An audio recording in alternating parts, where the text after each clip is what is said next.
नमस्कार मेरे प्यारे विद्यार्थियों। तो कैसे हो आप सब। आशा करता हूँ कि बहुत प्यारे और बहुत अच्छे होंगे साथियों, और पढ़ाई भी आपकी बहुत बेहतरीन तरीके से चल रही होगी साथियों। तो देखो, रीट पात्रता परीक्षा 2025 का भी सभी को पता है कि 27 फरवरी 28 फरवरी जो 3 लेवल के अंदर आपकी एग्ज़ाम होगी। लेवल 1 और लेवल 2 की जो एग्ज़ाम है साथियों, वो बिल्कुल कितनी पारियों में होगी, बिल्कुल 3 पारी के अंदर आपकी एग्ज़ाम होगी साथियों। बिल्कुल बिल्कुल। ओके। तो पहला हमारा टॉपिक था बाल विकास एवं शिक्षा शास्त्र से संबंधित है साथियों। ओके, जो बिल्कुल छोटा सा टॉपिक है जिससे संबंधित हम 600 क्वेश्चन देखने वाले थे, लेकिन अब हम इसके बारे में 300 क्वेश्चन देखेंगे, क्योंकि मैंने इसके बारे में कुछ पिछले मॉडल पेपर देखे थे साथियों। लगभग 4-5 मॉडल पेपर देखे थे, उनमें जो मैंने ये 300 क्वेश्चन बताऊंगा वही आपकी एग्जाम में पूछे गए पिछले 4-5 मॉडल पेपरों में। इसलिए 150 प्लस इसलिए लेवल 2 के 150 हो जाएंगे, पूरे मिलाकर 300 क्वेश्चन हो जाएंगे साथियों। बिल्कुल बिल्कुल। अब 5वीं क्लास चल रही है, 6वीं क्लास के अंदर आपके 300 क्वेश्चन हो जाएंगे। फिर हमारा दूसरा टॉपिक स्टार्ट करेंगे जो बिल्कुल छोटा सा है, और परीक्षा दिनांक 27-28 को रोजाना 8 बजे हम इसी चैनल पर मिलते हैं साथियों। शुरू करते हैं। शुरू करने से पहले एक छोटी सी रिक्वेस्ट है कि चैनल को सब्सक्राइब कर लीजिएगा, जिन्होंने नहीं किया कर लेना, जो नए साथी आ रहे हैं वो बेल आइकन को भी प्रेस कर लीजिए साथियों। चलो शुरू करते हैं। पहला क्वेश्चन यहाँ पर बताया गया है मेरे प्यारे विद्यार्थियों कि निम्नलिखित में से कौन सा सिद्धांत यह दर्शाता है कि अपेक्षित व्यवहार के सकारात्मक प्रतिक्रिया तथा पुनर्बल के फलस्वरूप व्यवहार तक विकास किया जा सकता है। तो किसके अंदर व्यवहार तक में विकास किया जा सकता है विद्यार्थियों? तो ऑपरेंट अनुबंध के अंदर ये सारी जो चीज़ें बताई गई हैं वो इसके अंदर किया जा सकता है। बिल्कुल छोटे छोटे क्वेश्चन हैं, बिल्कुल मस्त मस्त क्वेश्चन हैं। तो अगला क्वेश्चन है कि माता पिता के वंशजों से स्थानांतरित होने वाले लक्षण को क्या कहा जाता है? यदि आपके माता पिता के जो लक्षण आपके अंदर आए हैं, मेरे अंदर आए हैं, मेरे माता पिता वाले लक्षण, तो उसको क्या कहते हैं? उनको आनुवांशिकता गुण कहते हैं। आनुवांशिकता गुण किसको कहते हैं? माता पिता के जो लक्षण होते हैं वो बच्चों में आ जाते हैं, उसे आनुवांशिकता गुण कहते हैं, याद रखना है। तीसरा क्वेश्चन है कि बुद्धि का कौन सा सिद्धांत सामान्य बुद्धि जी और विशिष्ट बुद्धि एस की उपस्थिति का समर्थन करता है? बुद्धि का सिद्धांत कौन सा है? तो वो हो जाएगा स्पीयरमैन का द्विखंड सिद्धांत। क्या है? स्पीयरमैन का द्वितीय खंडता का सिद्धांत है, जो कहता है कि सामान्य बुद्धि जी और विशिष्ट बुद्धि एस की उपस्थिति का समर्थन करता है साथियों। बिल्कुल बिल्कुल। अगला है कि व्यक्तित्व स्थायी समायोजन है, तो ये किसके साथ समायोजन करता है? तो ये प्यारे विद्यार्थियों पर्यावरण के साथ, जीवन के साथ, प्रकृति के साथ, यानी कि ये सभी के साथ ये समायोजन करता है। व्यक्तित्व स्थायी समायोजन है साथियों ये। अगला क्वेश्चन है कि शर्म तथा गर्व जैसी भावना का विकास किस अवस्था में होता है? यदि आपको कोई शर्म आ रही हो या फिर आपको किसी बात पर गर्व हो रहा हो, तो कौन सी अवस्था के अंदर ये सब चीज़ें होती है? तो ये सारी चीज़ें बाल अवस्था के अंदर होती है। यदि आप बालक जैसे चीज़ दिख रहे हो तो ये आपको शर्म भी आएगी और गर्व भी महसूस आपको होगा साथियों। यदि आप जब जवानी में चले जाओगे तो आपको शर्म जैसी चीज़ें बिल्कुल 10% आएगी, और गर्व बिल्कुल भी नहीं होगा, क्योंकि आप गर्व जैसे काम नहीं करोगे साथियों। मजाक कर रहा था, कोई सीरियस मत लेना। छठा क्वेश्चन है कि शेषावस्था की मुख्य विशेषता नहीं है। क्या है? शेषावस्था की मुख्य विशेषता, इसमें 4 विशेषता दी गई हैं, उनमें से एक विशेषता ऐसी है जो शेषावस्था की मुख्य विशेषता नहीं है। तो चिंतन प्रक्रिया एक ऐसी अवस्था है साथियों जो शेषावस्था की नहीं है।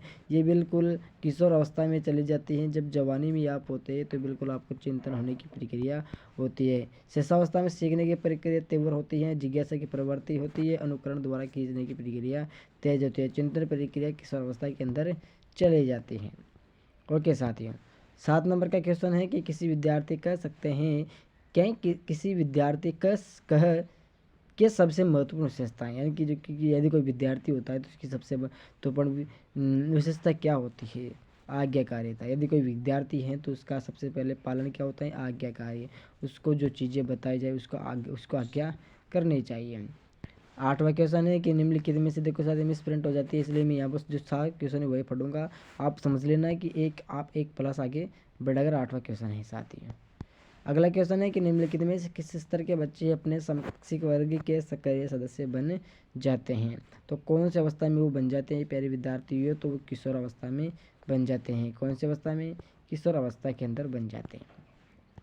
अगला क्वेश्चन है कि विकास शुरू होता है, यानी कि जो विकास होता है साथियों वो कौन सी अवस्था के अंदर शुरू हो जाता है। तो बिल्कुल प्रसवपूर्ण अवस्था में। कौन सी में, प्रसवपूर्ण अवस्था में हो जाता है। किशोर अवस्था आपके सामने आ जाए तो यह मत लिखना है कि किशोर में हो जाता है, बाल्य अवस्था में हो जाता है। देखो प्रसवपूर्ण अवस्था के अंदर, हाँ यदि यह नहीं हो तो आप बाल्य अवस्था शुरू कर सकते हो। अगला क्वेश्चन है कि पियाजे के अधिगम के संज्ञात्मक सिद्धांत के अनुसार, क्या है, पियाजे के अधिगम के संज्ञात्मक सिद्धांत के अनुसार वह प्रक्रिया जिसके द्वारा संज्ञात्मक संरचना को संशोधित किया जाता है तो वह क्या कहलाती है प्यारे विद्यार्थियों, तो वह कहलाती है समायोजन। क्या कहलाती है, समायोजन कहलाती है। देखो साथियों छोटी सी चीज़ है, 1 नंबर का क्वेश्चन है, समायोजन लिखना था लेकिन आपको याद नहीं है तो आपका नंबर माइनस चला जाएगा, सभी को पता है। अगला क्वेश्चन है कि कोहलबर्ग के अनुसार सही और गलत के बारे में निर्णय लेने में शामिल चिंतन प्रक्रिया को क्या कहते हैं। शामिल चिंतन जो प्रक्रिया होती है तो उसको प्यारे साथियों हम कहते हैं नैतिक प्रकरणा। क्या कहते हैं, नैतिक प्रकरणा उसको कहते हैं। अगला क्वेश्चन हमारे पास में दिया गया है प्यारे विद्यार्थी, देखो साथियों जिसको भी सीरीज प्राप्त करनी है तो बिल्कुल इस नंबर पर आप मैसेज कर सकते हो। किस पर, इस नंबर पर आप मैसेज कर सकते हो साथियों कि मुझे सीरीज चाहिए। बिल्कुल आपको निःशुल्क आपको दी जाएगी साथियों। ओनली पर यह सीरीज आपको निःशुल्क दी जाएगी। ये सीरीज कितनी है, 5 नंबर की सीरीज है। सीरीज 5 नंबर की आपको फ्री में दी जाएगी। यदि आपको इस जो टॉपिक 6 सीरीज चाहिए तो बिल्कुल आपको 50 रुपये में लौटा दी जाएगी। क्लियर हुआ। यदि 50 किसी के पास नहीं हो तो मुझे 30 में कर सकते हो, क्योंकि साथियों बहुत सारे साथी हैं जो निःशुल्क लेना चाहते हैं। निःशुल्क मैं बताऊंगा किसको देना है, किसको बस आपको ये चाहिए तो मुझे इस पर आपको मैसेज करना है। देखो साथियों टॉपिक वाइज टॉपिक बिल्कुल इम्पोर्टेंट क्वेश्चन है सारे। अगला क्वेश्चन है कि निम्नांकित में से अवांछित संवेग नहीं है। निम्नांकित में से अवांछित संवेग कौन सा हो जाएगा साथियों, तो वो हो जाएगा दगा। कौन सा हो जाएगा, दगा। सीरीज दूसरी या फिर तीसरी के अंदर भी ये आया था साथियों क्वेश्चन। 12वां क्वेश्चन है कि बालक के खेल के विकास को प्रभावित करते हैं। तो बालक का जो खेल होता है उसको प्रभावित कौन करता है, तो वो करता उपयुक्त सभी, यानी कि शारीरिक स्वास्थ्य, वातावरण, खाली समय। खेल के विकास को प्रभावित यानी कि यदि उसका शारीरिक स्वास्थ्य अच्छा नहीं है तो ये भी प्रभावित करेगा, वातावरण ढंग का नहीं है तो करेगा, खाली समय ये करेगा साथियों। खाली समय नहीं रहना चाहिए, उसका विकास हमेशा करना है तो बिल्कुल खेलते रहना चाहिए, वातावरण अच्छा होना चाहिए, स्वास्थ्य अच्छा होना चाहिए। बिल्कुल। अगला क्वेश्चन है कि निम्न ग्रंथि के दोषपूर्ण कार्य के कारण व्यक्ति का लैंगिक विकास उचित रूप से नहीं हो पाता है। तो किसके, कौन सी ग्रंथि के कारण उसका विकास नहीं हो पाता है साथियों, तो उसका नाम हो जाएगा पीनियल ग्रंथि। पीनियल ग्रंथि के कारण लैंगिक विकास उचित रूप से नहीं हो पाता है। लैंगिक समझते हो ना कि जिसका लिंग है साथियों उसका पीनियल ग्रंथि के कारण नहीं हो पाता है। अगला है कि अतिरिक्त शक्ति के सिद्धांत का संबंध है। तो अतिरिक्त शक्ति का सिद्धांत हो जाएगा प्यारे साथियों केएल से। किससे हो जाएगा, केएल से हो जाएगा। अगला क्वेश्चन है कि प्रथम बार, 1 मिनट को साथियों, ऊपर 2014 15, अरे यार क्या हो रहा है। अगला क्वेश्चन है कि प्रथम बाल निर्देशन केंद्र किसके द्वारा खोला गया था। क्या है, प्रथम बाल निर्देशन केंद्र किसके द्वारा खोला गया था साथियों, तो वो खोला गया था डार्विन के द्वारा। किसके द्वारा, प्रथम बाल निर्देशन किसके द्वारा, तो बिल्कुल डार्विन के द्वारा खोला गया था। अगला क्वेश्चन है कि संरचनात्मक अधिगम सिद्धांत जोर देता है। क्या है साथियों, अधिगम जो सिद्धांत है साथियों वो किस पर जोर देता है, वो देता है विद्यार्थी द्वारा नवीन ज्ञान की संरचना पर। विद्यार्थी के द्वारा जो नवीन ज्ञान की जो संरचना उस पर अधिक जोर देता है। अगला क्वेश्चन है कि क्रियात्मक अनुसंधान का उद्देश्य है। क्या है साथियों, क्रियात्मक अनुसंधान का उद्देश्य क्या है विद्यार्थियों, वो है नवीन ज्ञान की खोज। क्या हुआ, नवीन ज्ञान की खोज क्रियात्मक अनुसंधान का उद्देश्य होता है। अगला क्वेश्चन है साथियों कि कृष्णा अपनी कक्षा को क्षेत्र भ्रमण पर ले जाती है, ओके, और वापस आने पर अपने विद्यार्थियों के साथ भ्रमण पर चर्चा करती है। तो ये किसकी ओर संकेत करता है, तो ये साथियों करता है सीखने के आकलन के लिए, सीखने की जो आकलन है उसके लिए उस पर संकेत करता है। अगला क्वेश्चन है कि सबसे अधिक गहन और जटिल समाजीकरण होता है। क्या है साथियों, सबसे अधिक गहन और जटिल समाजीकरण होता है। तो कौन सी अवस्था के अंदर के दौरान होता है? तो सबसे गहन और जटिल सामाजिकरण की अवस्था होती है तो साथियों वो हो जाएगी पूर्व बाल्य अवस्था के दौरान। कौन सी हो जाएगी? पूर्व बाल्य अवस्था के दौरान हो जाएगी साथियों। अगला क्वेश्चन हमारे पास में दिए गए हैं विद्यार्थियों कि सीखने का वह सिद्धांत जो पूर्ण रूप से और केवल अवलोकनीय व्यवहार पर आधारित है, सीखने के लिए सिद्धांत से संबंधित है, तो कौन से सिद्धांत से संबंधित हो जाएगा? तो वो सिद्धांत हो जाएगा विकासवादी। कौन सा हो जाएगा? विकासवादी का सिद्धांत हो जाएगा। अगला नंबर का क्वेश्चन हमारे पास में है कि व्यक्तिगत विद्यार्थी एक दूसरे से भिन्न होते हैं। व्यक्तिगत विद्यार्थी एक दूसरे से भिन्न होते हैं तो किस में होते हैं? विकास के दर में, विकास कर्म, विकास के सामान्य क्षमता, या फिर वृद्धि एवं विकास के सिद्धांत। तो ये हो जाएंगे विकास के क्रम में। किस में होते हैं? विकास के क्रम में सबसे अलग होते हैं विद्यार्थी। 21 नंबर का, अरे फिर 21 नंबर कहाँ से आ गया? अच्छा अच्छा अच्छा अच्छा अच्छा अच्छा। अगला क्वेश्चन है कि पियाजे के अनुसार संज्ञानात्मक बाल विकास की कितनी अवस्थाएं होती है?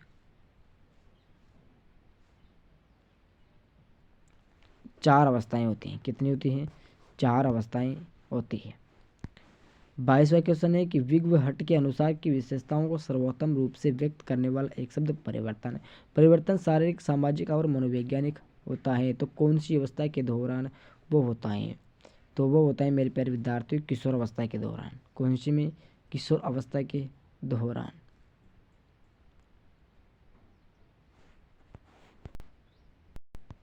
अगला क्वेश्चन है साथियों, अगला क्वेश्चन हमारे पास में दिया गया है कि लॉरेंस कोहलबर्ग विकास के क्षेत्र में शोध के लिए जाने जाते हैं। तो वो जाने जाते हैं गामक के क्षेत्र में। कौन से में? गामक के क्षेत्र में। 224 नंबर का है कि एक कक्षा में व्यक्तिगत भिन्नताओं के क्षेत्र को क्या कहा जाता है? तो उसको कहा जाता है सीखने का। कौन सा क्षेत्र होता है? सीखने का क्षेत्र होता है।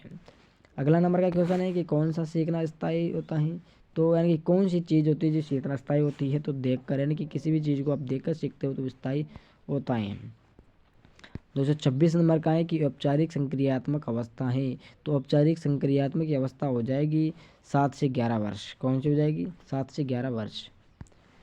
भाषा अवबोधन से संबंध विकास है। तो भाषा अवबोधन से संबंध की क्रिया यहाँ पर हो जाएगी पठन वैकल्पिक डिस्लेक्सिया। ओके साथियों।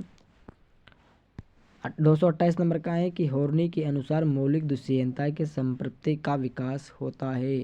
तो वो हो जाएगा किशोर अवस्था में। कौन सी अवस्था में? किशोर अवस्था में। 229 नंबर का है कि जीव में विकास का वर्धन का पूरा होना परिपक्व तक कहलाता है। परिभाषा किया है, यानी कि जो परिभाषा दी है वो किसने दिया है साथियों? तो थॉर्नडाइक ने दिया है। किसने दिया है? थॉर्नडाइक ने। 230 नंबर का है कि ने, यानी कि किसने बालक के प्राकृतिक विकास पर प्रभाव बल दिया है? कौन से वैज्ञानिक ने? तो उसका नाम हो जाएगा यहाँ पर सेगुइन ने। किसने दिया है? सेगुइन ने।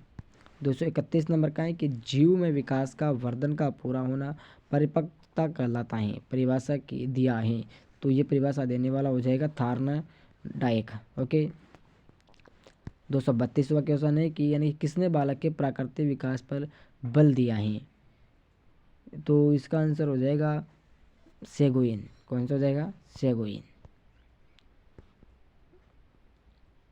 233 नंबर का है कि पियाजे के अनुसार 4 से 8 माह में कौन सा संज्ञानात्मक विकास होता है? तो हाथ मुंह संबंधन, यानी कि हाथ ये और मुंह से जो भी कुछ चीज़ें होती है उसमें विकास होने लगता है। 234 नंबर का है कि बाल अध्ययन के पिता किसे कहते हैं? तो बाल अध्ययन के पिताजी शिवअन को कहते हैं। किसको? शिवअन को। 235वां क्वेश्चन है कि नवजात के स्वास्थ्य को जांचने के लिए प्रयोग में ली जाने वाली मापनी स्केल है। तो वो हो जाएगी TAT। कौन सी हो जाएगी? TAT। 236वां है कि शरीर के शीर्ष भाग से प्रारंभ होकर नीचे की दिशा में होने वाली शारीरिक वृद्धि को जाना जाता है। तो कौन सी किससे जाना जाता है साथियों? तो वो जाना जाता है केंद्र अपसारी अनुक्रम से। किससे? केंद्र अपसारी अनुक्रम से। 237वां है कि पियाजे के सिद्धांत के अनुसार कौन सी अवस्था में बच्चों में उस चिंतन का विकास होता है जो अनुक्रमणीयता होता है? तो उस उम्र का नाम हो जाएगा यहाँ पर मूर्त संक्रियात्मक। ओके, मूर्त संक्रियात्मक। 238वां है कि निर्जीव वस्तुओं का सजीव गुण देने वाली प्रकृति का पियाजे को क्या नाम दिया है? तो उसको नाम दिया है साथियों कल्पना। कल्पना कर सकते हैं आप। 239वां कि बालकों के सर्वतोन्मुख की विकास हेतु सर्वाधिक उचित विद्यालय कौन सा हो जाएगा? तो उस विद्यालय का नाम हो जाएगा प्रकृति जगत। कौन सा हो जाएगा? प्रकृति जगत। अगला क्वेश्चन है कि बालक के विकास से ज़्यादा महत्वपूर्ण क्या है? यानी कि जो बालक है उसके महत्वपूर्ण से क्या चीज़ इंपॉर्टेंट है? तो वंश कर्म है। बालक के विकास से ज़्यादा वंश कर्म, यानी कि वंश उससे मिलता जुलता है या फिर नहीं है। अगला है कि विकास की दृष्टि से क्रम है। तो विकास की दृष्टि से सही क्रम हो जाएगा आत्मीकरण, समायोजन और अनुकूलन। ओके साथियों। अगला है कि पियाजे के संघात में विकास चरणों में से कौन सा एक कथन सही नहीं है? तो हो जाएगा नए पदार्थ का आत्मीकरण। बिल्कुल गलत हो जाएगा साथियों। सही है कि बिल्कुल गलत हो जाएगा साथियों। ये बिल्कुल सही होगा यार, कंफ्यूज मत करो मेरे को। अगला क्वेश्चन यहाँ पर दिया गया है कि मैडम मॉन्टेसरी ने अधिगम परिवेश में सर्वाधिक बल दिया है। तो किस पर दिया है साथियों? तो ये दिया है बच्चे को पूर्ण स्वास्थ्यता पर देने पर। बच्चे को पूर्ण स्वायत्तता पर ध्यान देना सबसे अधिक बल दिया है। अगला है कि पियाजे के अनुसार मूर्त संक्रियात्मक का स्तर किस अवधि में घटित होता है? तो ये होता है किस में? 11-15 वर्ष की उम्र में। किस में? 11-15 वर्ष की उम्र के अंदर होता है। अगला क्वेश्चन हमारे पास में दिया गया है साथियों कि किसी बालक के मानसिक रूप से अस्वस्थ होने का क्या कारण हो सकता है? तो उसका कारण हो सकता है परिवार का वातावरण। किसका? परिवार का वातावरण कैसा है साथियों उसका। अगला क्वेश्चन है कि छात्र की परिणात्मक दक्षता के आकलन का यथोचित रूप है। तो वह हो जाएगा प्रसन्नावली। कौन सी हो जाएगी? प्रसन्नावली हो जाएगा साथियों। अगला है कि रमेश और अंकित की समान बुद्धिपलब्धि 120 है। रमेश अंकित से 2 वर्ष छोटा है। यदि अंकित की आयु 12 वर्ष है तो रमेश की मानसिक आयु क्या हो जाएगी? तो इसकी हो जाएगी साथियों 12 वर्ष। कितनी हो जाएगी साथियों? 12 वर्ष। सही है क्या? गलत है साथियों, 14 वर्ष हो जाएगी। कितनी हो जाएगी? 14 वर्ष। अगला क्वेश्चन यहाँ पर है कि सीखने की परिघटना में कौन सा आवश्यक घटक नहीं है? क्या है? सीखने की जो परिघटना होती है इसमें आवश्यक घटक कौन सा नहीं है? तो वो हो जाएगा मेरे प्यारे विद्यार्थियों, सीखने की परिघटना में कौन सा आवश्यक घटक नहीं है? प्रेरक नहीं है साथियों। ओके। 249 नंबर का है कि निम्नलिखित में से कौन सा सिद्धांत ये दर्शाता है कि अपेक्षित व्यवहार के सन्निकट सकारात्मक प्रतिक्रिया तथा पुनर्बल के फलस्वरूप व्यवहार तक विकास किया जा सकता है? तो वह हो जाएगा इसमें ऑपरेट अनुबंध है। किस देगा? ऑपरेट अनुबंध है। अगला क्वेश्चन है कि माता पिता से वंशजों से स्थानांतरित होने वाला लक्षणों को क्या कहा जाता है? आनुवंशिकता कहा जाता है साथियों। तो साथियों पर 50 क्वेश्चन कंप्लीट हो चुके हैं। सीरीज के अनुसार 250 क्वेश्चन हमारे कंप्लीट हो चुके हैं। ओनली फॉर बस 50 क्वेश्चन और बचेंगे, फिर हमारे पास 300 क्वेश्चन हो जाएंगे। ओके साथियों, जो आपको 6 क्लास के अंदर कंप्लीट कर दी जाएगी। मुझे ऐसा लगता है कि जो ये आज की क्लास है साथियों, ये मुझे अच्छी नहीं लगी साथियों, क्योंकि इसमें बहुत सारे क्वेश्चन मिस प्रिंट हो चुके हैं। और जो शायद मुझे लगता है कि इसकी 50 क्वेश्चन में से भी लगभग मेरे हिसाब से इसमें 20 क्वेश्चन तो मिस प्रिंट है। मिस प्रिंट का मतलब है कि गलत आंसर रहेंगे। देखो साथियों, माफ़ करना साथियों, ये क्लास बहुत बुरी रही साथियों, इसके लिए मैं आपसे माफ़ी मांगता हूँ। ओके साथियों, 6 नंबर की क्लास को बहुत सोच समझ कर बनाऊंगा साथियों, बिल्कुल बिल्कुल साथियों। ओके साथियों, 300 क्वेश्चनों में यदि बाहर आ गया तो मेरी गारंटी है इन सारे क्वेश्चनों को आप अच्छे तरीके से रट लीजिए साथियों, लीजिए। रट्टा जी मार लो। क्या मार लो? रट्टा जी मार लो, इससे बाहर कुछ नहीं आएगा। और चैनल पर नए हो तो चैनल को सब्सक्राइब कर लीजिएगा चैनल पर। ओके साथियों, तो सभी दोस्तों को जय हिंद जय भारत। कल मिलेंगे नए किस्मों के साथ।